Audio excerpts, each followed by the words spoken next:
Hello everyone, Ram Ram सभी को। आप सभी का हमारे चैनल पर बहुत बहुत स्वागत है। राजस्थान का अफवाह तंत्र आज का हमारा टॉपिक रहेगा। तो आज की जो क्लास है वो राजस्थान का अफवाह तंत्र है। राजस्थान में 3 तरह का अफवाह तंत्र है, तो उन तीनों से रिलेटेड जितने भी क्वेश्चन बनते हैं वो हम आपको करवाएंगे। तो चलिए क्लास को स्टार्ट करते हैं। ये है राजस्थान की प्रमुख नदियाँ। राजस्थान की प्रमुख नदियाँ हैं वो हम इसमें आपको करवाएंगे। जो ये प्रीवियस ईयर एग्जाम्स में आए हुए क्वेश्चन हैं वो करवा रहे हैं। ये हमारी प्रीवियस ईयर एग्जाम के सीरीज है। तो जो भी नए बच्चे हैं वो चैनल को ज्वाइन जरूर कर लीजिएगा, बेल आइकन को ऑन कर लीजिएगा और चैनल को लाइक और शेयर कीजिएगा। ठीक है, तो चलिए क्लास को स्टार्ट करते हैं। आज का हमारा पहला क्वेश्चन है, राजस्थान में राजस्थान में नदी प्रवाह कितने रूप में पाया जाता है। नदियों का जो प्रवाह है वो कितने रूप में पाया जाता है। ऑप्शन ए 2 में, 3 में, 4 में या 5 में। तो राजस्थान का जो नदी प्रवाह है वो 3 रूपों में पाया जाता है। 3 रूपों में पाया जाता है।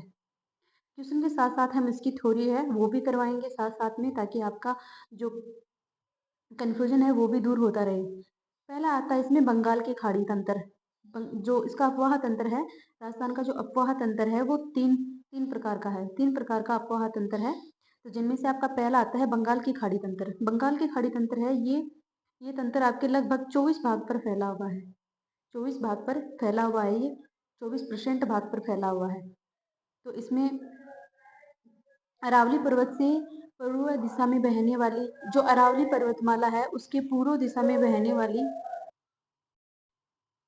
अरावली पर्वत से पूर्व भाग में बहने वाली जो नदियां हैं जिनमें आपकी बनास है, काली सिंध है, पार्वती है, चंबल है, और इससे प्रवाहित होकर ये इस चंबल में मिलती है। उसके बाद में यमुना नदी में मिल जाती है। और जो यमुना नदी है ये जाके बंगाल की खाड़ी में गिरती है। यमुना नदी है ये जाके बंगाल की खाड़ी में गिरती है। तो इसको बंगाल की खाड़ी का अफवाह तंत्र है वो कहा जाता है। और इसमें ये जो नदियां हैं और इनकी जो सहायक नदियां हैं वो भी सम्मिलित हैं। इनकी जो सहायक नदियां हैं जैसे बनास, काली सिंध, पार्वती और चंबल नदी है, इनकी जो सहायक नदियां हैं वो भी बंगाल की खाड़ी का ही जो हिस्सा है वो है। और ये 24% भाग पर फैला हुआ है। अरब सागरीय तंत्र, अगला है आपका अरब सागरीय तंत्र है ये 16% भाग पर है। 16% भाग पर है अरब सागरीय तंत्र, यानी 16% भाग है वो अरब सागरीय तंत्र में जो नदियां हैं वो अरब सागर के में जाके गिरती हैं। अरावली के पश्चिमी भाग में बहकर जल अरब सागर में गिराती हैं। यानी ये जो नदियां हैं जो अरावली के पश्चिम की साइड में, जैसे ये राजस्थान का है, इसमें ये जो अरावली पर्वतमाला है तो पश्चिम पूर्व वाली जो नदियां हैं वो इधर है और पश्चिम वाली नदियां हैं वो इधर है। तो पश्चिम वाली अपना जो जल है वो अरब सागर में गिराती हैं, और जो पूर्व वाली है ये अपना जल है वो बंगाल की खाड़ी में गिराती है। बंगाल की खाड़ी में गिराती है। ठीक है, तो इसमें जो नदियां हैं वो नदियां हैं मुख्य रूप से आपकी माही नदी है, लूनी है, साबरमती है, पश्चिमी बनास है और इसकी शायद नदियां हैं। ये जो सारी नदी हैं ये आपके अरब सागर में अपना जल है वो डालती हैं, वो घेरती हैं, ये विलीन होती हैं जाके अरब सागर में। आंतरिक प्रवाह की नदियां, तो सर्वाधिक जो बड़ा अफवाह तंत्र है वो है आपका 60% भाग पर है आंतरिक प्रवाह की नदियां। आंतरिक प्रवाह की नदियां वे होती हैं जो किसी समुद्र या किसी भी खाड़ी उसमें जाके मिलती नहीं है, बल्कि एक स्थान विशेष पे जाके समाप्त हो जाती हैं। ये किसी भी समुद्र तल तक नहीं पहुंच पाती हैं। ना ही तो अरब सागर में गिरती हैं, ना ही बंगाल की खाड़ी में गिरती हैं। तो वो जो नदियां जो अपने स्थान किसी विशेष स्थान पर ही समाप्त हो जाती हैं तो उनको आंतरिक प्रवाह की नदियां कहती हैं, जो आंतरिक बहती हैं। इन नदियों का जल है वो समुद्र तल तक नहीं पहुंच पाता है, यानी ये नदियां ही समुद्र तल तक नहीं जा पाती हैं। जैसे कौन कौन सी नदियां हैं, घग्गर है, कातली है, कांकनी है, मंथा है, रूपनगढ़ है और शाबी, रूपारेल, मेंढा और खंडेला और लीक नदियां। ये जो सारी नदियां हैं ये अपना जल किसी भी समुद्र तल में नहीं डालती हैं। ये राज्य में ही समाप्त हो जाती हैं। ये राज्य में ही समाप्त हो जाती हैं। राजस्थान की नदियां हैं तो ये राजस्थान में ही समाप्त हो जाती हैं। तो ये इसका जो अपवाह तंत्र है, इसका जो भाग है वो सर्वाधिक है, यानी 60% भाग पर आपके जो आंतरिक प्रवाह की नदियां हैं वो हैं। सबसे बड़ा अपवाह तंत्र है। ठीक है, अगला क्वेश्चन है, कौन सी नदियां कच्छ के रण में गिरती हैं। कौन सी नदियां हैं वो कच्छ के रण में गिरती हैं। तो ये बताना आपको इनमें कौन सी नदियां हैं जो कच्छ के रण में गिरती हैं। तो ऑप्शन ए है पश्चिमी बनास और लूनी, बी है माही और जाखम, सी है साबरमती और लूनी और डी है माही और लूनी। तो जो जो नदियां कच्छ के रण में गिरती हैं, जो अरब सागर में गिरने वाली नदियां हैं वो कच्छ के रण और आपके खंबात की खाड़ी दोनों में गिरती हैं।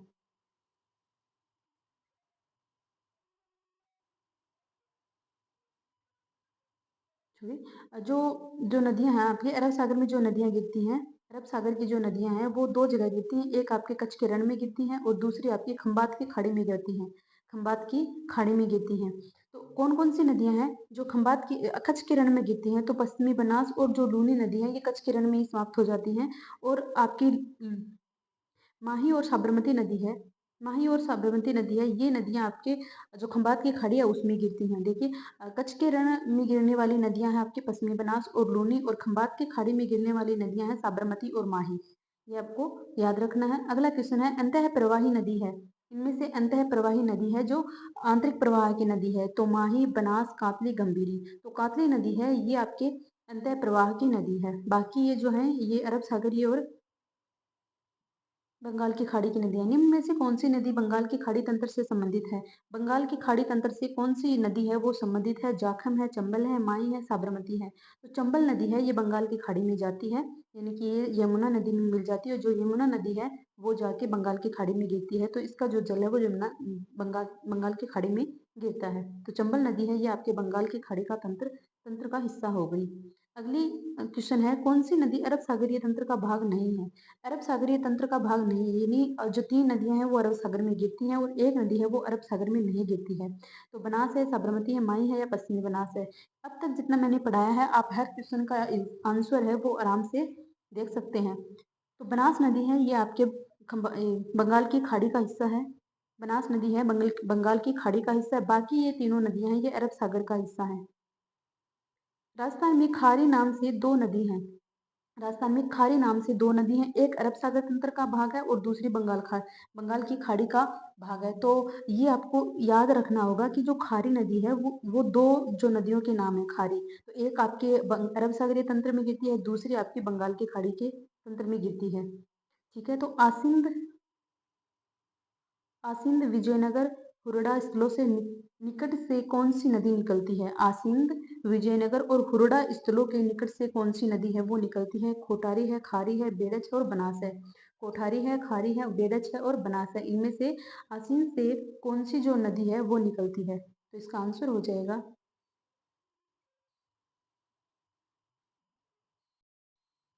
तो इसका आंसर हो जाएगा आपकी खारी नदी है ये आसिंद विजयनगर हुरडा स्थलों के निकट से निकलती है।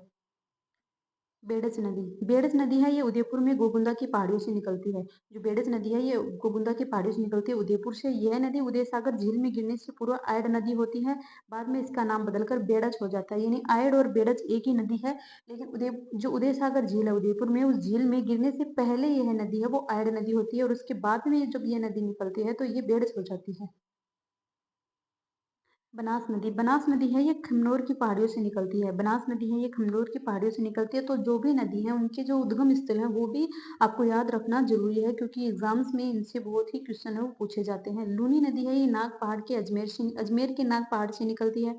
सोम नदी है ये बिछामेड़ी पहाड़ियां हैं, बिछामेड़ा की पहाड़ियां उदयपुर में वहां से निकलती है। जो माही नदी है ये विंध्याचल पहाड़ी मध्य प्रदेश से निकलती है, यानी माही, चंबल, पार्वती, काली सिंध ये नदियां हैं ये आपके मध्य प्रदेश से निकलती हैं। खंडेला की पहाड़ियों से निकलने वाली नदी है कातली। कातली नदी है ये खंडेला की पहाड़ियों से निकलती है। बाणगंगा नदी है ये बेराट की पहाड़ियां जयपुर से निकलती हैं। साबी नदी है ये सेवर की पहाड़ियों से निकलती है। आपकी कांकनी नदी है ये कोटड़ी गांव जैसलमेर से निकलती है। कातली और कांकनी में आपको डिफरेंस है वो पता होना चाहिए। कातली है जो कि खंडेला की पहाड़ियों से निकलती है और ये है कांकनी, ये है कांकनी नदी जो कि आपकी कोटड़ी गांव जैसलमेर से निकलती है। राजस्थान की प्रमुख नदियों की लंबाई। अब राजस्थान की जो नदियां हैं उनकी जो लंबाई है वो देख लेते हैं। तो बनास की लंबाई है वो 515 किलोमीटर है जो कि ओनली राजस्थान में है, ओनली राजस्थान में है। लूनी है वो 495 किलोमीटर है, राजस्थान में है, ये राजस्थान में है इनकी। चंबल नदी है इसकी जो कुल लंबाई है वो 1051 किलोमीटर है, लेकिन राजस्थान में 322 जो किलोमीटर क्षेत्र पर ही ये नदी बहती है। माही नदी है इसका जो कुल लंबाई है वो है इसकी 576 किलोमीटर, लेकिन राजस्थान में ये 171 किलोमीटर क्षेत्र पर ही बहती है। ऐसे ही जो कालीसिंध नदी है ये राजस्थान में 45 किलोमीटर क्षेत्र पर बहती है, बाकी 416 किलोमीटर इसकी लंबाई है। बाणगंगा नदी है ये 240 किलोमीटर क्षेत्र में बहती है, ये पूर्णतः राजस्थान की नदी है। कातली नदी है ये 100 किलोमीटर क्षेत्र पे बहती है और ये भी पूर्णतः राजस्थान की नदी है। साबरमती है ये 278 किलोमीटर है, इसकी कुल लंबाई जिसमें से 145 राजस्थान में है, जिसमें से 145 है वो राजस्थान में है। तो ये लंबाई का क्रम है, तो ये आपको याद रखना है। जो भी नदी है उसकी लंबाई है, उससे भी क्वेश्चन है वो बहुत सी एग्जामों में पूछे जाते हैं। कांठल की गंगा और कामधेनु के नाम से प्रसिद्ध नदी हैं। इनमें से कांठल की गंगा और कामधेनु के नाम से प्रसिद्ध जो नदियां हैं वो कौन सी हैं? बनास और काली सिंध है, लूनी और परवन है, माही और चंबल है, और लूनी और बनास है। तो कांठल की गंगा और जो कामधेनु है वो कौन सी नदियां हैं? तो ये हैं आपकी माही और चंबल नदी। माही नदी है, इसको कांठल की गंगा, आदिवासियों की गंगा कहा जाता है। और जो कामधेनु नदी है इसको, चंबल नदी है, इसको कामधेनु नदी है वो कहा जाता है। अगला क्वेश्चन है, राजस्थान के किस संभाग में सर्वाधिक नदियां हैं? राजस्थान के सर्वाधिक नदियों वाला संभाग है वो कौन सा है? जयपुर, कोटा, उदयपुर या अजमेर? तो इसका आंसर हो जाएगा ऑप्शन नंबर बी, जो कोटा संभाग है इसमें सर्वाधिक जो नदियां हैं वो प्रवाहित होती हैं। अगला है, कुराल नदी का संबंध किस जिले से है? जो कुराल नदी है उसका संबंध है वो किस जिले से है, ये बताना है। तो बारह बूंदी सीकर, बारह बूंदी सीकर। अगला है आपका अजमेर। तो इसका आंसर हो जाएगा बूंदी से। कुराल नदी का संबंध है वो बूंदी से है। ठीक है, ये उपरमाल के पठार से निकलती है, उपरमाल के पठार से निकलती है, उपरमाल के पठार से निकलती है और चंबल नदी में जाके मिल जाती है कुराल नदी। अगला क्वेश्चन है, निम्न में से कौन सी नदी प्रवाहित नहीं होती? निम्न में से कौन से जिले में नदी प्रवाहित नहीं होती? इनमें से कौन सा जिला है जिसमें कोई भी नदी है वो प्रवाहित नहीं होती? सीकर, चूरू, बाड़मेर, टोंक। तो इसका आंसर हो जाएगा ऑप्शन नंबर बी, चूरू है, उसमें कोई भी नदी है वो प्रभावित नहीं होती। राजस्थान के दो जिले ऐसे हैं जिनमें कोई भी नदी है वो प्रभावित नहीं होती। ऐसे आपको याद रखना है, बीसी से होता है बीकानेर और सी से होता है चूरू। तो चूरू और बीकानेर में कोई भी नदी है वो प्रभावित नहीं होती है। अगला क्वेश्चन है, मांडलगढ़ के निकट त्रिवेणी पर कौन सी नदियों का जो संगम है वो है? कौन सी नदियां हैं वो मिलती हैं? त्रिवेणी संगम बताना आपको, मांडलगढ़ के निकट त्रिवेणी संगम है। तो बेड़ज और गंभीरी कोठारी है, माही बनास लूणी है, बेड़ज बनास मीनाल है, या खारी कोठारी मीनाल है? खारी कोठारी मीनाल है। तो मांडलगढ़ के निकट है वो कौन सी नदी है वो संगम बनाती है? कौन कौन सी नदियां संगम बनाती हैं? तो मांडलगढ़ है ये आपके भीलवाड़ा में पड़ता है। मांडलगढ़ है ये भीलवाड़ा में है। और जो बेडच, बनास और मेनाल नदियां हैं ये इस पे त्रिवेणी संगम है वो बनाती हैं। अब देख लेते हैं राजस्थान में कौन कौन से त्रिवेणी संगम है, क्योंकि Triveni Sangam very very important है। यहाँ से बहुत ही एग्जामों में बहुत बार क्वेश्चन है वो पूछा जाता है। बहुत से क्वेश्चन है, सारे क्वेश्चन तो देखो एक क्लास में होंगे नहीं क्योंकि ये बहुत क्वेश्चन है, लेकिन रिपीट होते रहते हैं, एक क्वेश्चन की भाषा चेंज करके पूछ लिया जाता है। इसलिए मैंने जो इम्पोर्टेंट क्वेश्चन है, जिन जिन क्वेश्चन से कम 10 से 15 बार जो क्वेश्चन आए हुए हैं वो क्वेश्चन मैं आपके लिए लेकर आई हूँ, ताकि इनसे इम्पोर्टेंट जो भी फैक्ट हैं वो आपको समझ में आ जाए। साथ में वो फैक्ट हैं वो भी लिखे हैं मैंने। जैसे आपकी राजस्थान की त्रिवेणी संगम, राजस्थान का जो पहला संगम है बेड़च, मेनाल और बनास का। बेड़च, मेनाल और बनास का जो संगम है वो मांडलगढ़ भीलवाड़ा में है। सोम, माही, जाखम का संगम है वो बेणेश्वर डूंगरपुर में है। बनास, चंबल, सीप का रामेश्वर घाट सवाई माधोपुर में है। और बनास, डाई, खारी का राजमहल टोंक में है। ये पांच जो त्रिवेणी संगम है वो राजस्थान में बनते हैं। बांडी, मासी और बनास ये देवधाम जोधपुरिया टोंक में है। तो ये जो पांचों जो संगम है त्रिवेणी संगम वो आपको याद होने चाहिए, लिख लीजिएगा। अगर आप एक बार में आपके समझ नहीं आता है तो क्लास को दोबारा ले लीजिएगा, जिससे ताकि आपको सारा समझ में आ जाए। राजस्थान के किन जिलों में नदी नहीं है? कौन से जिले में नदी नहीं है? तो ये क्वेश्चन मैंने आपको पहले ऊपर बता दिया है, तो इसका आंसर आपको सभी को आ जाएगा। बाड़मेर, जालोर, बीकानेर, चूरू, जैसलमेर, जोधपुर, झुंझुनू, सीकर। तो जो ऑप्शन बी है बीकानेर, चूरू, तो इन दो जिलों में कोई भी नदी है वो प्रवाहित नहीं होती है। राजस्थान की कौन सी नदी वैदिक और पुराण काल से संबंधित है? इनमें से कौन सी नदी है जो वैदिक और पुराण काल से संबंधित है? बाणगंगा है, सरस्वती है, माई है, लूणी है। तो इसका आंसर हो जाएगा ऑप्शन नंबर बी, जो सरस्वती नदी है ये वैदिक और पुराण काल से संबंधित है। अगला है, बिसलपुर बांध किस नदी पर बना हुआ है? बिसलपुर बांध है वो किस नदी पर बना हुआ है? माही, बनास, जाखम या चंबल? तो बिसलपुर बांध है ये आपके बनास नदी पर बना हुआ है। अगला क्वेश्चन है, कोठारी नदी का उद्गम कहाँ से होता है? कोठारी नदी का उद्गम है वो कहाँ से होता है? दिवेर की पहाड़ियों से, बिजराल की पहाड़ियों से, गोगुंदा की पहाड़ियों से, या पडरार की पहाड़ियों से? तो कोठारी नदी है इसका उद्गम है वो होता है आपके दिवेर की पहाड़ियों से। दिवेर की पहाड़ियों से कोठारी नदी का उद्गम है वो होता है। राजस्थान की किस नदी को रुंडित भी कहा जाता है? बहुत ही इंपॉर्टेंट क्वेश्चन है ये, वेरी वेरी इंपॉर्टेंट क्वेश्चन है कि राजस्थान की कौन सी नदी है जिसको रुंडित भी कहा जाता है? तो इसका आंसर हो जाएगा ऑप्शन नंबर सी, बाणगंगा है, इसको रुंडित नदी है वो कहा जाता है। राजस्थान में सर्वाधिक जल ग्रहण क्षेत्र वाली नदी है, सर्वाधिक जल ग्रहण क्षेत्र वाली नदी है राजस्थान में, तो लूनी, बनास, साबरमती और माही। ऑप्शन के अकॉर्डिंग आपको चलना है, तो इसका आंसर हो जाएगा ऑप्शन नंबर बी, बनास नदी है वो सर्वाधिक जल ग्रहण वाली नदी है।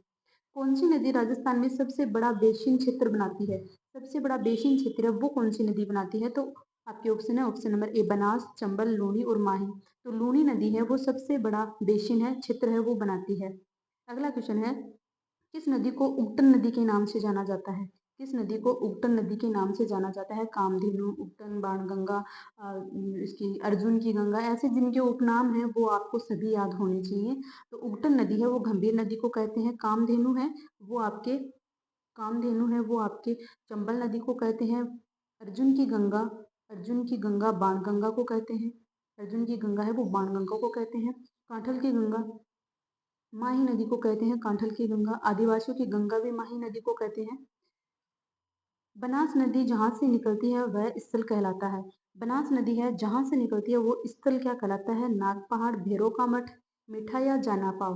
तो बनास नदी जहाँ से निकलती है वो स्थल है वो भैरव का मठ है वो कहलाता है। ठीक है, तो ये आज के क्वेश्चन थे। बाकी कुछ और क्वेश्चन है जो एग्जाम्स में पूछे वो मैं आपको थोड़ा बता देती हूँ। जैसे चूलिया जलप्रपात है, चूलिया जलप्रपात है ये आपका चंबल नदी में बना हुआ है, चंबल नदी पर बना हुआ है, चूलिया जलप्रपात चंबल नदी पर बना हुआ है। ठीक है, भीमलत जलप्रपात है, भीमलत जलप्रपात, भीमलत जलप्रपात, भीमलत, सॉरी थोड़ा मैंने रॉन्ग लिख दिया इसको, भीमलत जलप्रपात है ये आपके बना हुआ है मांगले नदी पर, मांगले नदी पर बना हुआ है भीमलत जलप्रपात, मांगले नदी बूंदी में बना हुआ है, बूंदी, मांगले नदी बूंदी में बना हुआ है। कुछ इनके जो निकट शहर हैं वो भी स्थित हैं, तो वो भी आपको याद होनी चाहिए। बाकी जितने भी शहर हैं उनके बारे में हम आपको जो क्लास है उसके माध्यम से करवा देंगे, एक क्लास और ले लेंगे आपकी इसकी। तो क्लास कैसी लगी? अगर अच्छी लगी हो तो चैनल को ज्वाइन जरूर कर लीजिएगा, लाइक कीजिएगा और अपने दोस्तों को शेयर कीजिएगा। तो मिलते हैं अगली क्लास में, तब तक के लिए जय हिंद, जय भारत।